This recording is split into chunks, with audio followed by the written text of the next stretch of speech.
అందరిని కూడా మనస్ఫూర్తిగా నేను అభినందిస్తున్నా.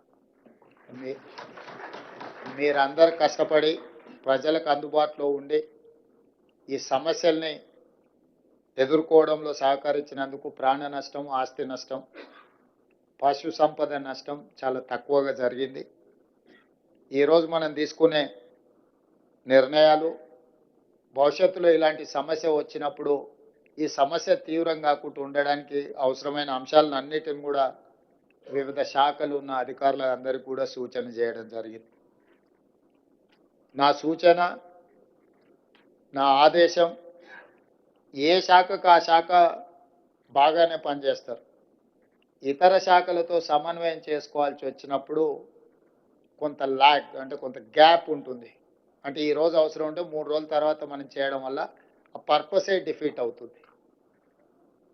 శాఖల మధ్యలో సమన్వయం, ఎందుకంటే వ్యవసాయము సాగునీరు అనేది రెండు ఇంటర్ రిలేటెడ్.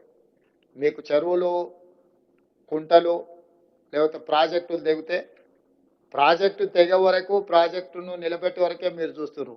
మీరు తెగిన తర్వాత నీళ్ళని వ్యవసాయ పంట పొలాల మీదకి పోయినప్పుడు వ్యవసాయం నష్టం జరుగుతుంది.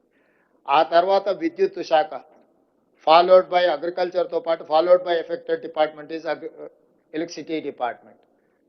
సబ్స్టేషన్లు కానీ, ట్రాన్స్ఫార్మర్లు కానీ, కరెంట్ పోల్స్ కానీ, ఇవి దీని followed by R and B and Panchayati Raj. రోడ్లు తెగిపోవడం, వాటికి తెలియదు ఆర్ఎండ్బి రోడ్ ఏది, పంచాయతీరాజ్ రోడ్ ఏది, ఇట్లా వాటర్కి అదేం తెలియదు. రోడ్డు అంటే రోడ్డు అడ్డం వచ్చింది, తెగుతున్నది. మనకు తెలిసి ఈ డిపార్ట్మెంట్ వేరు, ఆ డిపార్ట్మెంట్ వేరు అని రాష్ట్ర ప్రభుత్వం నుంచే బిల్లులు పెట్టాలనే ప్రయత్నం చేస్తారు. ఇక ముందు అట్లా జరగడానికి వీల్లేదు. కేంద్ర ప్రభుత్వం నామ్స్ ఏమేమి ఉన్నాయి దాని ప్రకారం మీరు కంప్లీట్గా రికార్డ్ బిల్ చేయండి. అవసరం అనుకుంటే ఒకవేళ కేంద్ర ప్రభుత్వం నిధులు లేకపోతే మొత్తం నిధులు రాష్ట్ర ప్రభుత్వమే ఇస్తుంది. అవసరం అనుకున్నప్పుడు కేంద్ర ప్రభుత్వంతో ఏ విధంగా నిధులు రాబట్టుకోవాలనో మేము ప్రయత్నం చేస్తాం. వీటన్నిటిని కూడా జాగ్రత్తగా తీసుకొని ప్రజలకు అందుబాటులో ఉండండి. పాఠశాలలకు సంబంధించి కానీ, వైద్యానికి సంబంధించి కానీ, ప్రాజెక్టులకు సంబంధించి కానీ పూర్తి స్థాయిలో మీరందరూ ప్రణాళికబద్ధంగా పని చేయాలి.